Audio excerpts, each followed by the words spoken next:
이 이야기는 만약에 대장금이 사람을 살리는 의녀가 아니라 음식 궁합을 이용해 흔적 없이 악인을 제거하는 조선 최고의 독살 전문가였다면 에서 시작합니다.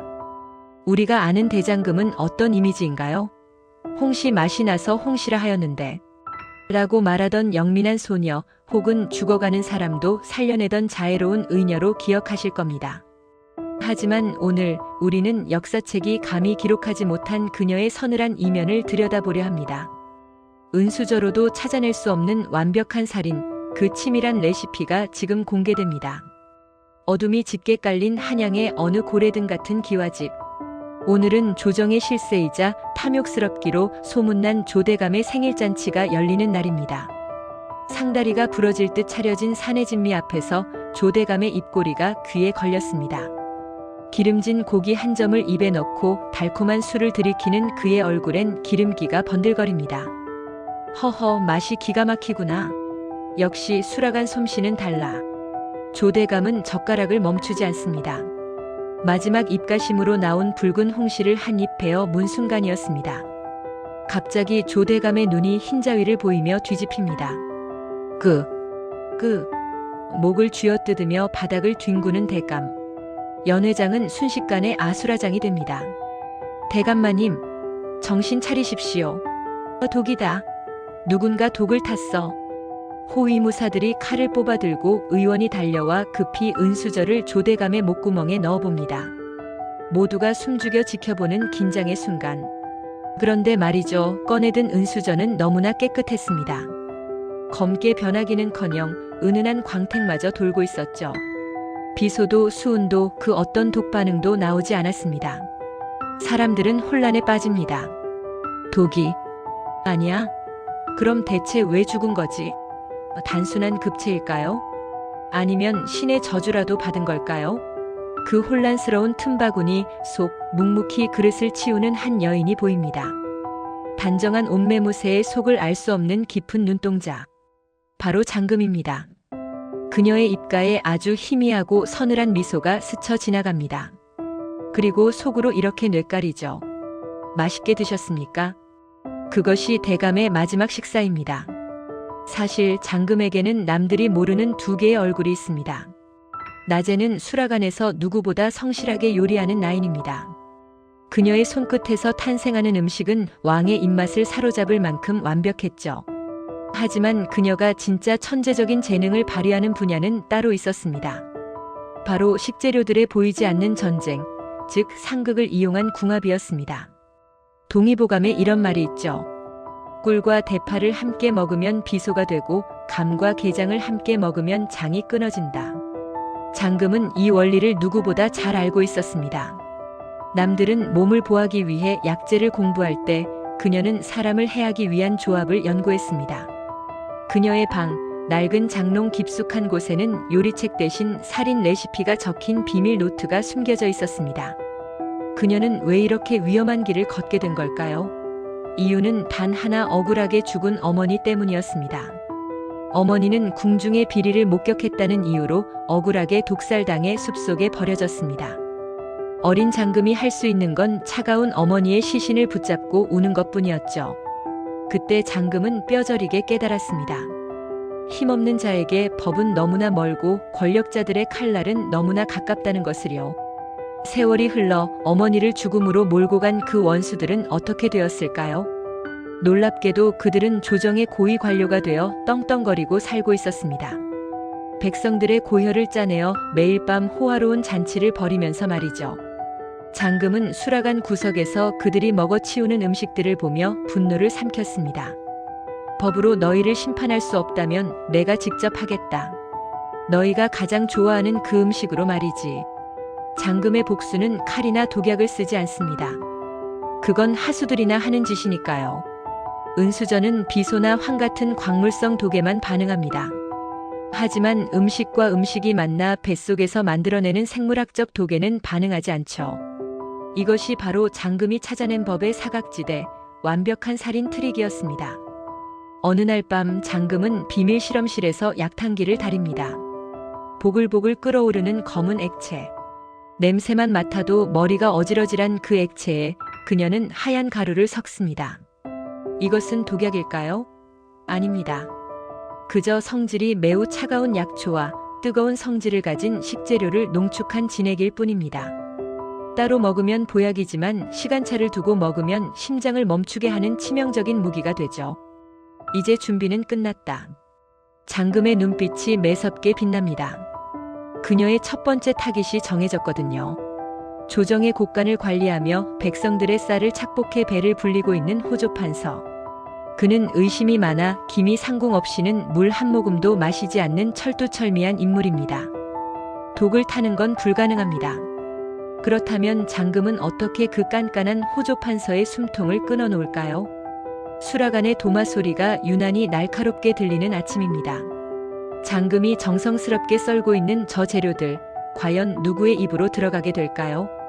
그리고 호조판서는 자신이 먹는 음식이 자신을 죽이는 카운트다운이라는 사실을 눈치챌 수 있을까요? 은수저가 변하지 않는 미스터리한 죽음의 서막. 혀끝에서 시작되는 달콤하고도 잔혹한 복수극이 이제 막 시작되었습니다.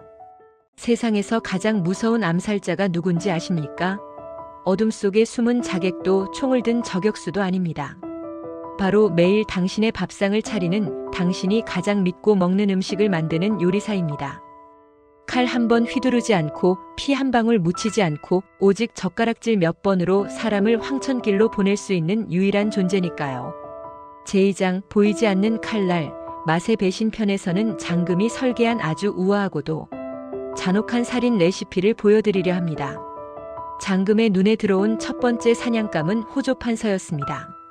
그는 나라의 곳간을 책임지는 자였지만 실상은 백성들의 쌀을 빼돌려 자기 배를 불리는 탐관오리의 전형이었죠. 얼마나 먹어댔는지 몸은 비대했고 얼굴엔 탐욕스러운 기름기가 흘렀습니다. 하지만 이자 만만치 않습니다. 죄 지은 게 많아서인지 의심병이 도를 넘었거든요. 기미 상궁이 먼저 맛을 보지 않은 음식에는 손가락 하나 대지 않았고 물 한 잔을 마셔도 은수저를 담가 확인했습니다. 독을 타는 건 불가능에 가까웠죠. 보통 사람이라면 포기했을 겁니다. 하지만 장금은 오히려 눈을 반짝입니다. 은수저를 믿으십시오, 대감. 그 믿음이 대감을 죽일 것입니다. 장금은 부엌 구석에서 달력을 꺼냅니다. 그리고 하루, 이틀, 사흘. 날짜를 세며 식단을 짜기 시작합니다. 이번 살인은 단발마의 비명으로 끝나는 게 아닙니다. 아주 천천히 가랑비에 옷 젖듯이 죽음이 스며들게 하는 시간차 공격이었습니다. 작전 1일차. 호조판서의 저녁상에 윤기가 자르르 흐르는 돼지고기 수육이 올라갑니다. 평소 고기라면 사족을 못 쓰는 판서는 입이 찢어져라 웃으며 고기를 집어듭니다. 역시 고기는 수라간 솜씨야. 아주 입에서 녹는구나. 기미 상궁이 먼저 먹어봤지만 당연히 아무 이상이 없습니다. 독이 아니니까요. 하지만 장금은 알고 있습니다. 돼지고기는 성질이 매우 차가운 음식입니다. 비대한 호조판서는 몸에 열이 많아 찬 음식을 좋아했지만 그것이 함정이었습니다. 작전 2일차, 3일차. 장금은 계속해서 성질이 차가운 식재료들을 집중적으로 배치합니다. 메밀, 오이, 그리고 차가운 성질의 맥주까지. 판서의 위장은 서서히 얼음장처럼 차가워지기 시작합니다. 위장의 기능이 떨어지고 소화액 분비가 멈추고 있었지만 판서는 그저 속이 시원하다며 좋아할 뿐이었습니다. 그리고 운명의 4일차. 장금은 회심의 미소를 지으며 마지막 트리거를 준비합니다. 디저트로 올린 것은 꿀에 절인 생도라지와 차가운 수정과였습니다. 돼지고기로 차가워진 뱃속에 또다시 찬 성질의 도라지와 수정과가 들어간다면 한의학에서는 이를 한랭의 충돌이라고 합니다. 뱃속에서 마치 눈보라가 치는 것과 같은 효과가 일어나죠. 호조판서는 기분 좋게 식사를 마쳤습니다. 꺽 잘 먹었다. 오늘은 유난히 소화도 잘 되는 것 같구나.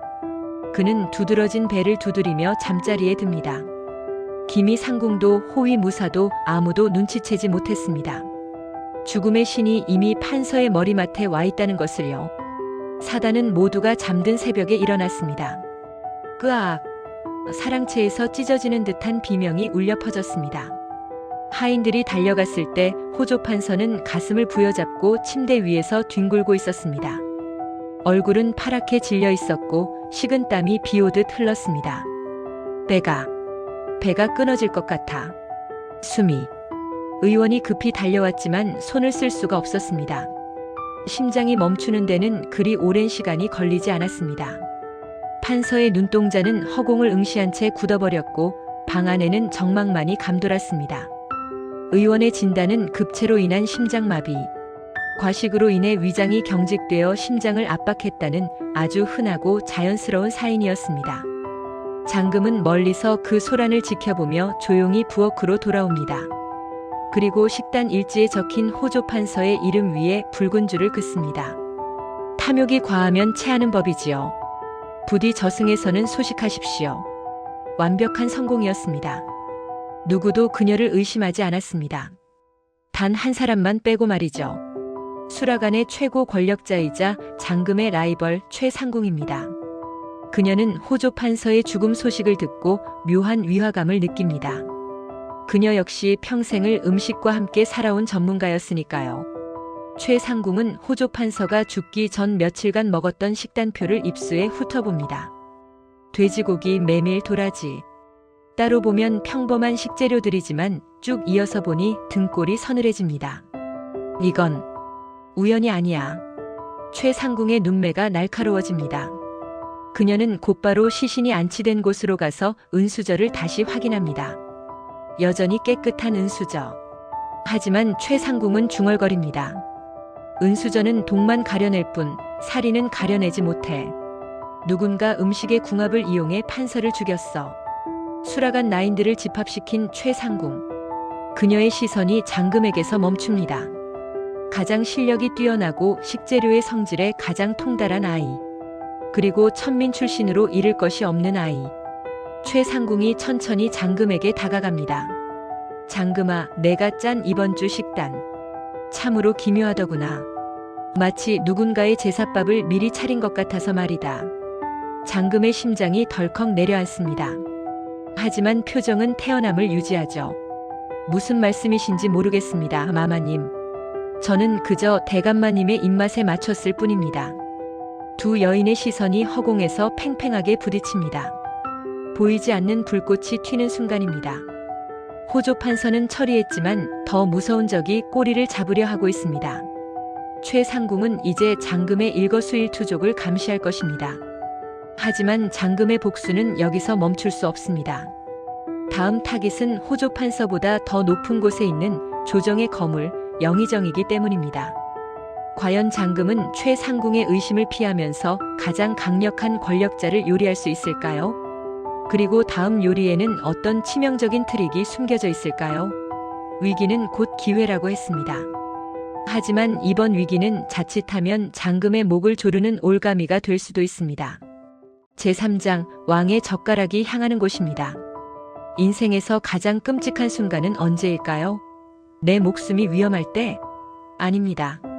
내가 쳐놓은 치명적인 덫에 내가 가장 지켜야 할 사람이 제 발로 걸어 들어갈 때입니다. 지금 장금이 딱 그 꼴입니다. 복수의 끝이 보이던 순간 운명은 그녀에게 잔인한 장난을 칩니다. 호조 판서를 처리한 장금의 시선은 이제 마지막 타깃 영의정에게 향합니다. 그는 장금의 어머니를 죽인 원흉이자 조선 권력의 정점. 그만큼 경계심도 대단해서 호조 판서가 죽은 뒤로는 아예 외부 음식을 끊고 집에서 싸운 도시락만 먹을 정도였습니다. 하지만 장금은 그의 유일한 약점을 알고 있었습니다. 바로 건강에 대한 집착이었죠. 영의정은 몸을 보신한답시고 매일 아침 경옥고라는 약을 한 사발씩 들이키는 습관이 있었습니다. 이 경옥고에는 지황이라는 약재가 들어가는데 이것이 장금이 준비한 히든카드와 만나면 맹독으로 돌변합니다. 장금이 준비한 비장의 무기는 바로 청청장입니다. 10년 묵은 간장에 삭힌 무와 특수 약초를 넣어 끓인 소스죠.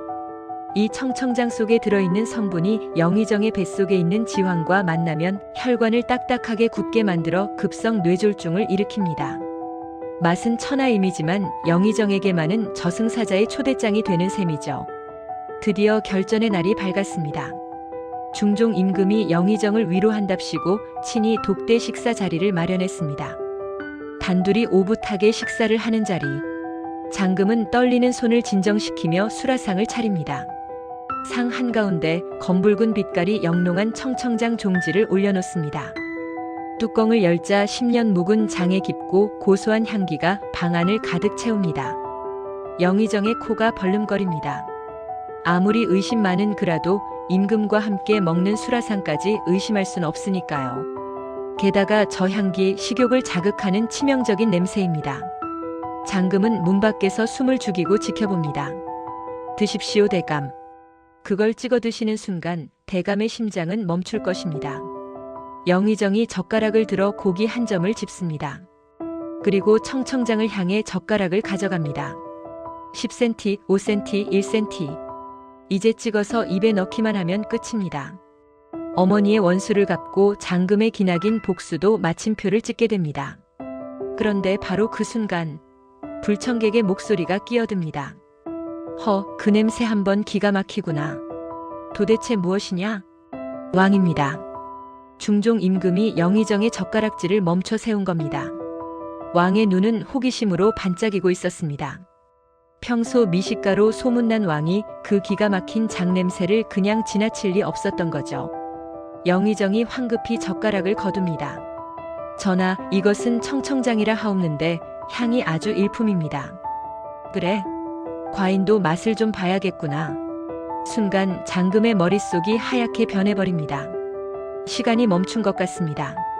왕의 은수저가 천천히, 아주 천천히 독이 든 청청장 종지를 향해 다가갑니다.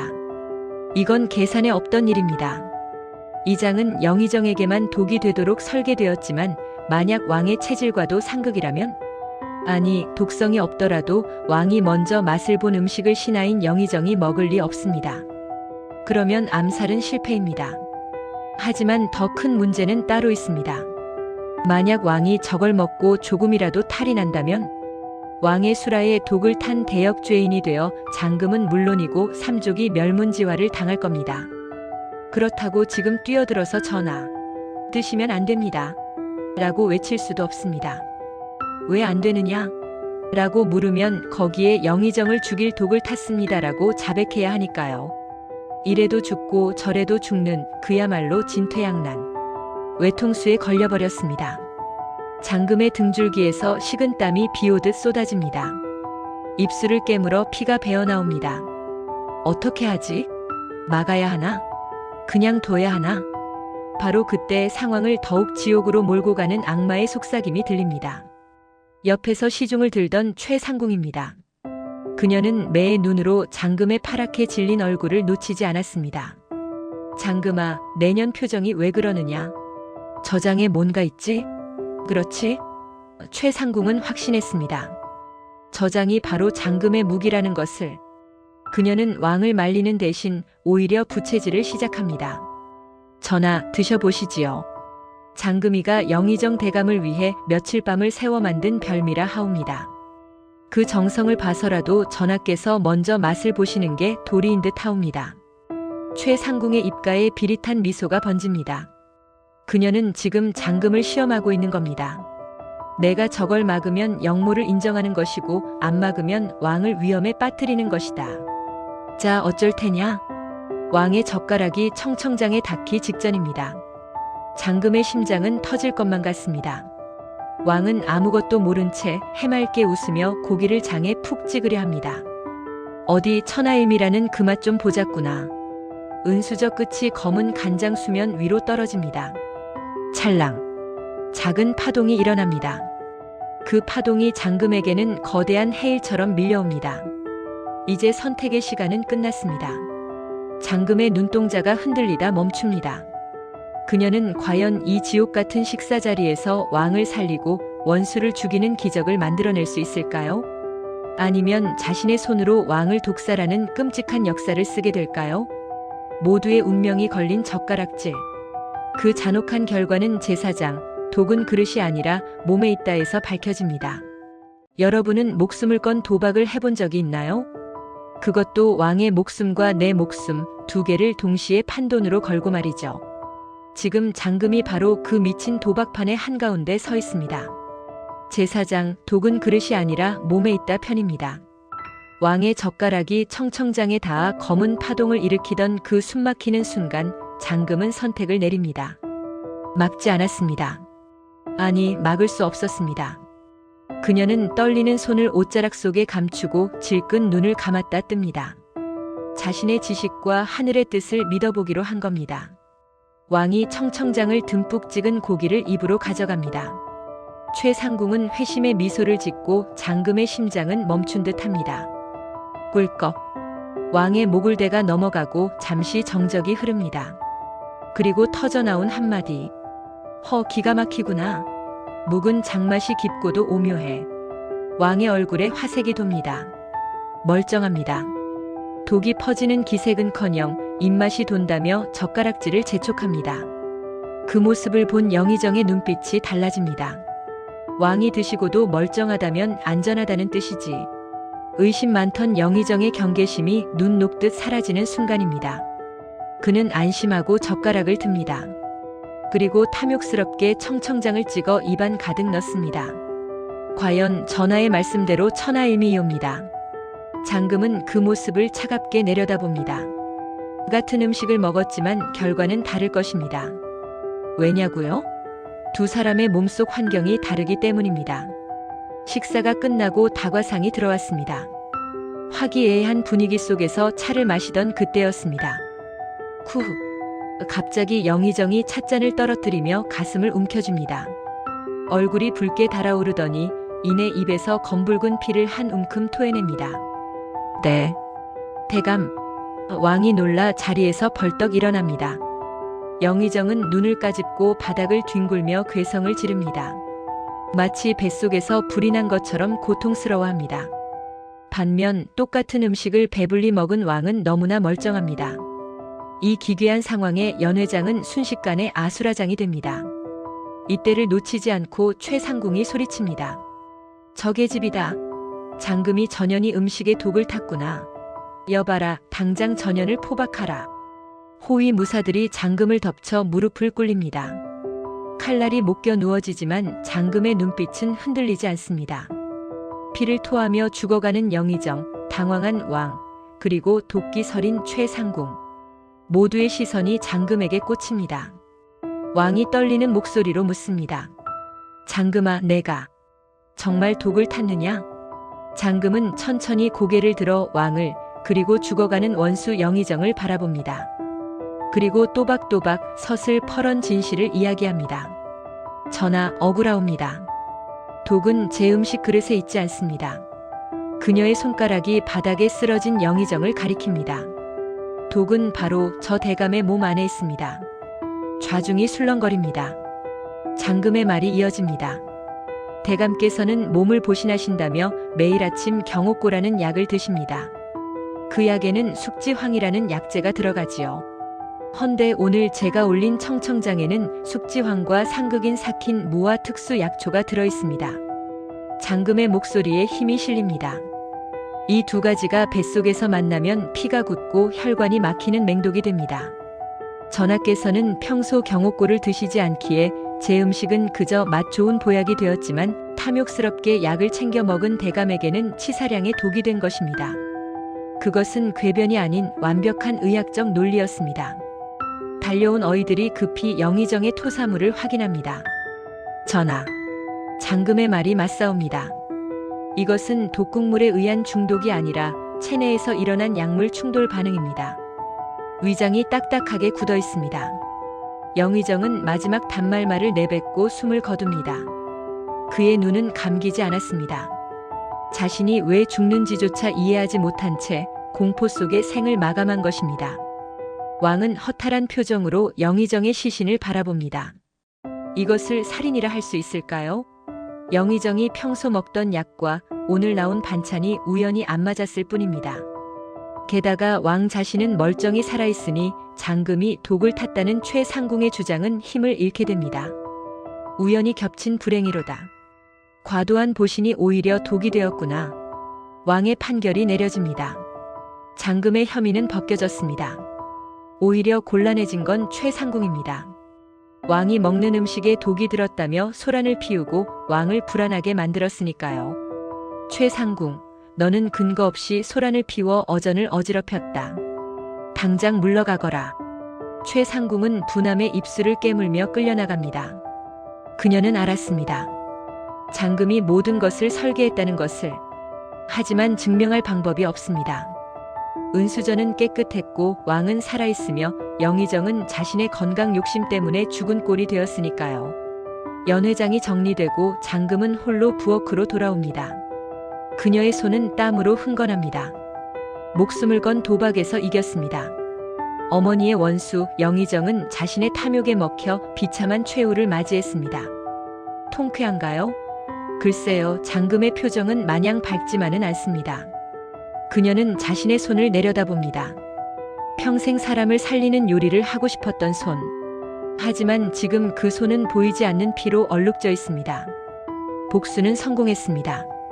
하지만 복수가 끝난 자리에는 무엇이 남았을까요? 텅 빈 부엌에 홀로 선 장금. 그녀의 눈에 고였던 도끼가 서서히 빠져나가고 그 자리에 깊은 공허함과 회한이 밀려옵니다. 이제 그녀는 어디로 가야 할까요? 사람을 죽이는 요리사가 될 것인가? 아니면 다시 사람을 살리는 의녀가 될 것인가? 그 마지막 선택이 제오장 칼을 내려놓고 침을 들다해서 기다리고 있습니다. 불이 타오르고 나면 남는 것은 차가운 재뿐입니다. 복수도 마찬가지였습니다. 평생을 바쳐 원하던 순간이 끝났지만 장금의 가슴 속에 남은 것은 통쾌함이 아니라 텅 빈 공허함이었습니다. 어머니의 원수는 사라졌고 세상은 아무 일 없었다는 듯 다시 돌아가고 있었습니다. 하지만 장금은 예전으로 돌아갈 수 없었습니다. 도마 위에 놓인 식칼이 이제는 요리도구가 아니라 사람을 해친 흉기처럼 보였기 때문이죠. 제오장 칼을 내려놓고 침을 들다 편입니다. 모든 것이 끝난 그날 밤 장금은 수라간 우물가에서 밤새 손을 씻었습니다. 박박 문질러도 비누칠을 해도 손끝에 베인 비릿한 사리가 지워지지 않는 것 같았거든요. 그녀는 자신의 재능이 무서워졌습니다. 남들은 사람을 살리기 위해 배우는 음식과 약초에 대한 지식을, 자신은 사람을 죽이는 데 썼다는 죄책감이 그녀를 짓눌렀습니다. 나는 요리사가 될 자격이 없다. 장금은 결단을 내립니다. 수라간 최고 상궁이 될 수 있는 기회를 마다하고 그녀는 제 발로 험한 길을 택합니다. 바로 병자들을 돌보는 내유원 의녀가 되는 것이었죠. 사람들은 수군거렸습니다. 왕의 총애를 받는 수라간 나인이 왜 천한 의녀가 되려 하느냐고 말이죠. 하지만 장금의 뜻은 확고했습니다. 내 손으로 죽인 생명은 되돌릴 수 없지만 앞으로 죽어갈 생명은 살릴 수 있다. 그것이 그녀가 찾은 속죄의 길이었습니다. 의녀가 된 장금은 물 만난 고기 같았습니다. 사실 요리와 의술은 뿌리가 같습니다. 약식동원, 약과 음식은 그 근원이 같다는 말처럼 말이죠. 장금이 독사를 위해 연구했던 상극의 원리는 반대로 병을 고치는 치유의 원리가 되었습니다. 독초인 부자를 아주 조금 써서 죽어가는 사람의 심장을 다시 뛰게 하고 상극인 음식들을 피해 환자의 기력을 회복시키는 식단을 짰습니다. 그녀의 의술은 파격적이었습니다. 쓰디쓴 탕약만 고집하던 늙은 의관들과 달리 장금은 환자가 먹는 죽 한 그릇, 물 한 잔부터 바꿨습니다. 음식으로 못 고치는 병은 약으로도 못 고칩니다. 그녀의 신념은 기적을 만들어냈습니다. 다 죽어가던 역병 환자들이 그녀가 끓인 약죽을 먹고 자리를 털고 일어났고 원인 모를 피부병에 시달리던 왕족들이 그녀의 식이요법으로 깨끗이 나았습니다. 어느덧 세월이 흘러 장금의 머리에도 하얀 서리가 내려앉았습니다. 이제 그녀를 독살 전문가라 부르는 사람은 아무도 없습니다. 대신 사람들은 그녀 앞에 큰 대자를 붙여 불렀습니다. 대장금, 위대한 의녀 장금이라는 뜻입니다. 심지어 중종 임금은 자신의 주치의를 장금에게 맡겼습니다. 남존여비가 엄격하던 조선 사회에서 여자가 왕의 맥을 짚고 처방을 내린다는 건 있을 수 없는 파격이었죠.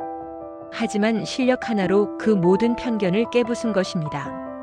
따사로운 햇살이 비치는 내유원 앞마당. 늙은 장금이 어린 제자들을 모아놓고 약초를 다듬고 있습니다. 한 제자가 묻습니다. 스승님, 이 풀은 맹독을 가진 초우가 아닙니까? 이런 위험한 걸 왜 키우시는지요? 장금은 인자한 미소를 지으며 독초를 들어보입니다. 보거라. 이것은 사람을 즉사시킬 수도 있는 독초다. 하지만 열이 펄펄 끓는 위급한 환자에게 아주 적절하게 쓰면 생명을 구하는 명약이 되기도 하지. 장금의 눈빛이 깊어집니다. 독과 약은 사실 종이 한 장 차이다. 칼도 강도가 들면 흉기가 되지만 의원이 들면 사람을 살리는 메스가 되지 않느냐. 중요한 건 재료가 아니라 그것을 다루는 사람의 마음이다. 너희는 부디 살리는 마음을 품거라. 그 말은 제자들에게 하는 가르침이자 평생을 독과 약 사이에서 줄타기했던 자기 자신에게 건네는 위로였습니다. 수업이 끝나고 장금은 천천히 궐 밖으로 걸어나갑니다. 평생을 갇혀 지냈던 궁궐, 치열했던 복수의 전장, 그리고 치유의 터전이었던 곳. 이제는 모든 짐을 내려놓고 떠날 때가 된 것입니다. 성문을 나서던 장금이 잠시 멈춰서서 뒤를 돌아봅니다.